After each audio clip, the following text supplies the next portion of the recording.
தயாநிதி மாறன் திடீரென்று பணக்காரரானது, அதை விட அவருடைய அண்ணன் கலாநிதி மாறன் பணக்காரனானது 35,000 கோடி ரூபாய் மட்டும் அவர்கள் சொத்து சேர்த்து இருக்கிறார்கள். அதில் கண் உறுத்தத்தான் உறுத்தும். சபரீசனுக்கும் தயாநிதி மாறனுக்கும் என்ன உறவு?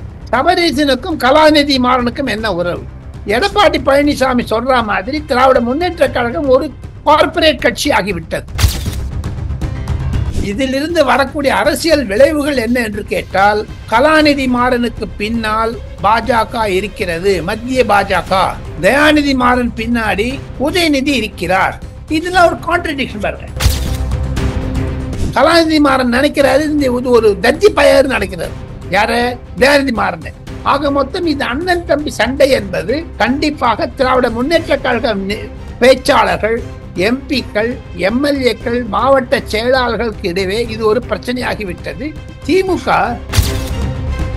இப்ப ஈடி வந்துட்டாங்கன்னு வச்சுங்க, அந்த ஈடி நிச்சயமா நிர்மலா சீதாராமன் கையில போயிடும், அமித்ஷா கையில போயிடும், நரேந்திர மோடி கையில போயிடும். தயாநிதி மாறன் லட்டு மாதிரி கொடுத்துட்டாரு ஈடி கையில, சிபிஐ கையில, செபி கையில. அதை தவிர அவர்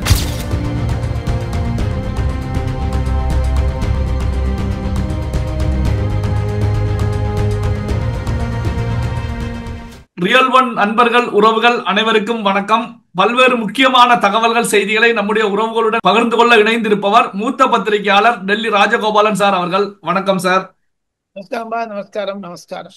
சார், இப்போ மாறன் சகோதரர்களுக்கு இடையில மோதல் உருவாகி இருக்கிறது. கலாநிதி மாறன் இந்த சன் டிவி விஷயத்துல மிகப்பெரிய அளவுல மணி லாண்டரிங் செய்திருக்காங்க, மோசடி செய்திருக்காங்க அப்படின்ற கருத்துக்களை தயாநிதி மாறன் நோட்டீஸ் மூலமாக தெரிவிச்சிருக்காங்க. இது மணி கண்ட்ரோல் வெப்சைட்ல வெளியாகி இருந்தது. இதற்கு கலாநிதி மாறன் தரப்புல இருந்து இந்த விஷயம் ஒரு குடும்பத்துக்குள்ள இருக்கக்கூடிய பிரச்சனையை தவிர வர்த்தக ரீதியான பிரச்சனை கிடையாது அப்படின்னு சொல்லி தேசிய பங்கு சந்தைக்கும் மும்பை பங்கு சந்தைக்கும் கடிதம் எழுதியிருக்காங்க, இன்டிமேஷன் கொடுத்திருக்காங்க. இந்த மோதலை எப்படி சார் பாக்குறீங்க? பணத்துக்காகத்தான் மோதல். பங்கு சந்தைக்கு கொண்டு போய் சேர்த்தாங்களே தவிர பண மோசடி மோதல். இப்போ முரசொலி மாறன் அவர்கள் உயிருடன் இருந்த பொழுது நான் அவரை நன்றாக அறிந்தவன். அவர் தமிழன் என்ற ஒரு பத்திரிகை நடத்தி கொண்டு வந்தார்கள். அந்த பத்திரிகைக்கு டெல்லியிலிருந்து செய்திகள் எனக்கு தர வேண்டும் என்று என்னிடம் இதே கலாநிதி மாறனும் தயாநிதி மாறனும் முரசொலி மாறனும் கேட்டிருக்கிறார்கள். அப்பொழுது நான் சொல்றது 1999-2000 வாக்குல. அந்த பின்னணியில் பார்த்தீங்கன்னா, தயாநிதி மாறன் திடீரென்று பணக்காரரானது, அதை விட அவருடைய அண்ணன் கலாநிதி மாறன் பணக்காரனானது 35,000 கோடி ரூபாய் மட்டும் அவர்கள் சொத்து சேர்த்து இருக்கிறார்கள். அதில் கண் உறுத்தத்தான் உறுத்தும். இது அரசியல் பின்னணியில் இருக்கிறது. நான் ஒரே ஒரு கேள்வி கேட்கிறேங்க. முரசொலி மாறன் தன்னுடைய மகன் கலாநிதி மாறனுக்கு சன் டெலிவிஷன் கொடுத்தாங்க. ஐயா கருணாநிதி இருந்த போதே அந்த சன் டெலிவிஷன் மீது கோபப்பட்டு முரசொலி மாறன் மறைவிற்கு பிறகு அவங்கெல்லாம் கலைஞர் டிவின்னு ஆரம்பிச்சாங்க. தினகரன் ஒண்ணு ஆரம்பிச்சு தினகரன் சொல்லி அடித்தடி நடந்து செத்து போனாங்க, கொளுத்தி விட்டாங்க. அதெல்லாம் விட்டுருங்க. இந்த சமயத்துல ஒன்னே ஒண்ணு கேட்கிறேன்.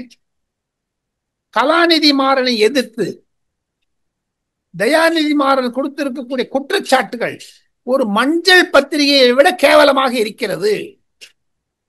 காரணம் என்ன என்று கேட்டால், தன்னுடைய தமையனார் அதாவது அண்ணாவை எதிர்த்து போர்ஜரி, ஃப்ராடு, சீட்டிங், 420 அப்படிலாம் எழுதியிருக்காரு. அது கையெழுத்து வாங்கியிருக்கு, போர்ஜரி வாங்கியிருக்காங்க.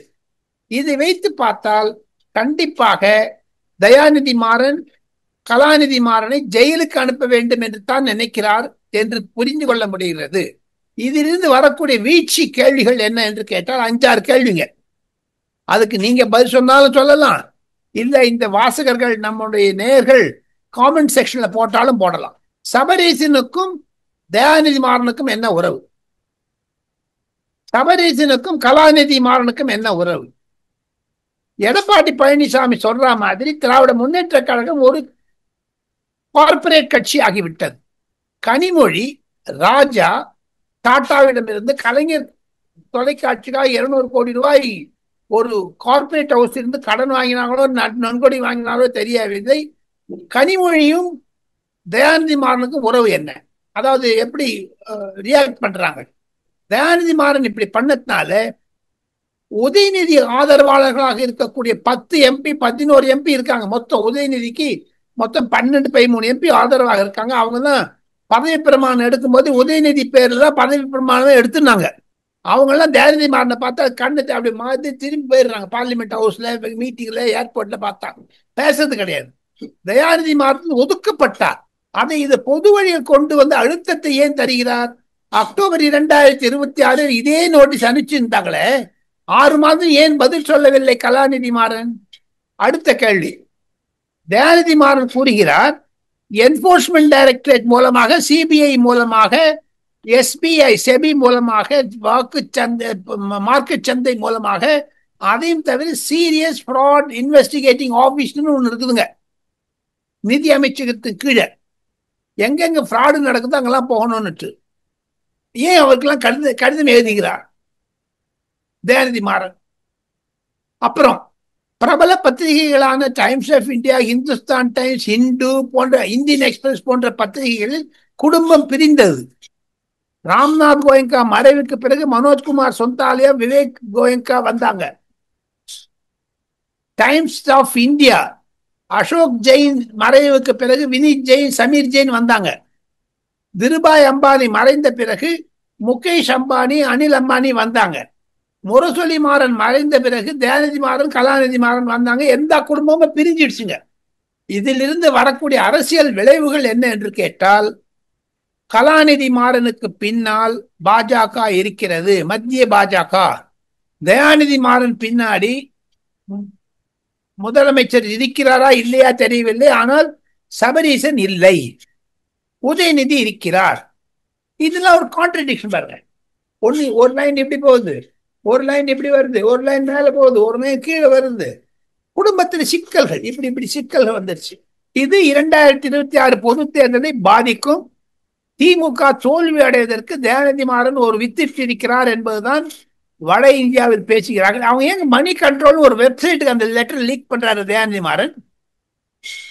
தயாநிதி மாறன் சொல்றாரு கலாநிதி மாறன் ஆபீஸ்ல லீக் பண்ணாங்கன்னு. ஆக மொத்தம் பொது வாழத்துல வந்துருச்சு. இன்னொன்னு பொது மக்களுக்கு வராது இருக்கிறது என்னன்னு கேட்டீங்கன்னா, சென்னை போலீஸ் கமிஷனர் ஆபீஸ்ல கலாநிதி மாறன் ஒரு சிறப்பு கம்ப்ளைண்ட் கொடுத்திருக்கதாக நான் கேள்விப்படுகிறேன். அந்த கம்ப்ளைண்ட் கொடுத்தாங்கன்னா அது யாருக்கு நஷ்டமாகும், லாபமாகும்? ஆக மொத்தம் தமிழ்நாடு போலீஸும் மத்திய போலீஸுக்கும் முரணாக மாட்டிக்கொள்ளுகிறார்களா? அதில் ஏன் தயாநிதி மாறன் தன் எம்பி பதவியும் 10 வருடங்கள் மந்திரியாக இருந்தது தொடர் மூலமாக, டெல்லியில் இருக்கிறவர்களுக்கெல்லாம் நன்றாக பத்திரிகையாளருக்கு தெரிந்ததன் மூலமாக தயாநிதி மாறன் என்ன விளையாட்டு விளையாடுகிறார்? எல்லாத்தோட முக்கியமாக சொல்றேங்க ரியல் ஒன் நேயர்களுக்கு, கடந்த 6 மாதங்களாக தயாநிதி மாறன் நாடாளுமன்றத்தில் அவரை பேச விடுவதில்லை திமுகவினர். ஏன் பேசாத இருக்காங்க? வளர்றாரு அவருங்க. அவர் ஏதோ பேத்துறாருங்க.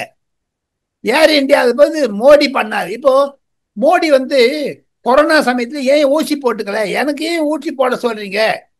அப்ப இவன் தயாநிதி மாறனுக்கு சாதகமாக திருமாவளவன் பேசினார்.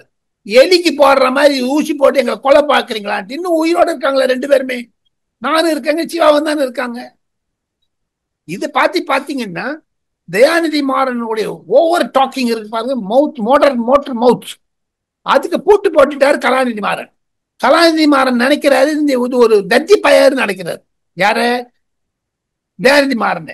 ஆக மொத்தம் இது அண்ணன் தம்பி சண்டை என்பது கண்டிப்பாக திராவிட முன்னேற்ற கழக பேச்சாளர்கள், எம்பிக்கள், எம்எல்ஏக்கள், மாவட்ட செயலாளர்களுக்கு இடையே இது ஒரு பிரச்சனையாகிவிட்டது. திமுக 2026 பொது தேர்தலை நம்பி இருக்கிறது என்றால் சன் டெலிவிஷனுடைய உபயம் அவசியம் தேவை. இந்த மாதிரி பிரச்சனைனால்தான் திமுக ஊடகங்களை எல்லாம் பயிற்சி கொடுக்கறாங்க. அவங்களுக்கு தெரியுது சன் டெலிவிஷன் எதிர்த்து போகணும்னு. இப்போ சன் டெலிவிஷன் பற்றி அவ பெயர் அதிகமாக வந்து விட்டது. திமுகவோட சன் டெலிவிஷன் அதிகமா 35,000 கோடி ரூபாங்க. எப்படிங்க அவங்களுக்கு வந்ததுங்க? எங்க சிவா, நீங்களும் பத்திரிகை தொழில் இருக்க, நான் 40 வருஷமா பத்திரிகை தொழில் இருக்கேன். 35 லட்சம் தாண்ட முடியல. அப்படி பத்திரிகை தொழிலை செஞ்சு வந்தோம். இவங்களுக்கு பாருங்க, அந்த லெட்டர்ல எழுதியிருக்காரு தயாநிதி மாறன், முரசொலி மாறனுடைய இதுல Sun television, Hindi, English, Tamil, Telugu, Malayalam, Kannada, Oriya, எல்லாத்துலயும் இந்தியில கூட இருக்குதுங்க, மலையாளத்துல இருக்குது, தெலுங்குல இருக்குது, எல்லா பாஷையில இருக்குது. எப்படிங்க அவளுக்கு லண்டன்ல சவுத் ஆப்பிரிக்காலாம் பணம் வச்சிருக்காரு. இது ஃபைனலா ஒரு கொஸ்டின் உங்களை கேட்க, நீ எனக்கு ஒரு பதில் சொல்லுங்க. ஏங்க இந்த திராவிட முன்னேற்ற கழக தோழமை கட்சிகள் இது பற்றி கருத்து தெரிவிக்கவில்லை? காங்கிரஸோ அல்லது விடுதலை சிறுத்தை கட்சியோ அல்லது மதிமுகவோ அல்லது உங்களுக்கு சிபிஎம் கட்சியோ இந்த தொலைக்காட்சிகளில் வருகிறார்களே நெறியாளர்கள் என்று திமுகவிற்கு ஆதரவாக பேசக்கூடிய பத்திரிகையாளர்கள், அவங்க மூஞ்சில் என்ன வாழைப்பழம் வச்சிருக்காங்களா? என்ன வச்சிருக்காங்க? வாயில முள்ளங்கி வச்சிருக்காங்களா? அத்தனை அயோக்கியத்தனம் பண்றாங்களே இந்த கம்யூனிஸ்ட் கட்சிகள்லாம். சோரம் போன கட்சிகள்லாம் 15 கோடி வாங்கி சாப்பிட்டாங்களே, என்னங்க இது? 35,000 கோடி சாதனை. அதுதான் பழனிவேல் தியாகராஜன் சொல்றாரு திருப்பி திருப்பி. பழனிவேல் தியாகராஜன் சொன்னது இன்று நினைவுக்கு வந்து விட்டது. ஆக மொத்தம் முதலமைச்சர் குடும்பத்தில் மாபெரும் கிளர்ச்சி. மகன் மருமகன் ஒரு பக்கம், இப்போ தயாநிதி மாறன் கலாநிதி மாறன் ஒரு பக்கம், மந்திரிங்க செந்தில் பாலாஜி மற்றும் பொன்முடி ஒரு பக்கம். என்ன நடக்குதுங்க தமிழ்நாட்டுல? திமுக மாபெரும் அவப்பெயரை பெற்று விட்டது. ரொம்ப கேவலமா போகுதுங்க. சார், இப்போ திமுக அமைச்சர்கள் அதே நேரத்தில் வந்து பாத்தீங்கன்னா முதல்வருடைய குடும்ப உறுப்பினர்கள் அப்படின்னு சொல்லி பல்வேறு முறைகேடுகள் விவகாரங்கள்ல இடி சர்க்கிள்ல, சிபிஐ சர்க்கிள்ல சிக்கிக்கிட்டு இருக்கக்கூடிய ஒரு சூழ்நிலையில இப்ப கலாநிதி மாறன் தயாநிதி மாறனுக்கு இடையிலையும் ஒரு மோதல் ஏற்பட்டிருக்கிறது. தயாநிதி மாறன் அவர்களை பொறுத்த வரைக்கும் சட்டவிரோத பணப்பரிமாற்றத்துல கலாநிதி மாறன் ஈடுபட்டார் அப்படிங்கிறத அடிச்சு சொல்றாங்க. அப்போ பாத்தீங்கன்னா இந்த மோதலை பொறுத்த வரைக்கும் இந்த மோதலம் வந்து ஒரு திமுகவுக்கு ஒரு மிகப்பெரிய ஒரு பின்னடைவு, ஒரு பாதிப்பை தானே சார் 2026 உருவாக்கும். இப்ப இடி வந்துட்டாங்கன்னு வச்சுங்க, அந்த இடி நிச்சயமா நிர்மலா சீதாராமன் கையில போயிடும், அமித்ஷா கையில போடும், நரேந்திர மோடி கையில போடும். அரவிந்த் கெஜ்ரிவாலுக்கு அவங்களே கஷ்டப்பட்டு இடி இது பண்ணாங்க, என்கொயரி பண்ணாங்க. இதுக்கு தயாநிதி மாறன் லட்டு மாதிரி கொடுத்துட்டாரு இடி கையில, சிபிஐ கையில, செபி கையில. அதை தவிர அவர் பிசிசிஐ கிரிக்கெட்டுக்கு எழுதியிருக்காரு அந்த பிரான்சைஸ் கொடுக்க கூடாதுன்னு. அந்த கடிதத்தை நான் படித்தேன். சில வழக்கறிஞர்களிடம் சார்ட்டர்ட் அக்கௌண்ட் கேட்டேன், அவங்களும் விளக்கம் சொல்றாங்க. இது வந்து நிச்சயமாவே ஃப்ராட் பண்ணியிருக்காரு, தயாநிதி மாறன் ஏமாற்றப்பட்டார், தயாநிதி மாறனுக்கு நாமத்தை போட்டாரு கலாநிதி மாறன், அதனால்தான் குதிக்கிறாங்க. இப்படி ஒரு ஒரு மோசமான நிலைக்கு தயாநிதி மாறன் தள்ளப்பட்டு விட்டாரே. இதில் ஒரே ஒன்று மிச்சு, எப்படி தகப்பனார் முரசொலி மாறன் சொன்னாரோ, Kalanithi Maran educated man, he has knowledge, should அப்படின்னு எங்கிட்ட சொன்னாரு. அது தயாநிதி மாறன் தத்திங்கிறத ப்ரூவ் பண்ணிட்டாங்க. பல்வேறு முக்கியமான தகவல்கள், செய்திகளை நம்முடைய உறவுகளுடன் பகிர்ந்து கொண்டதற்கு நன்றி சார். தேங்க்யூ.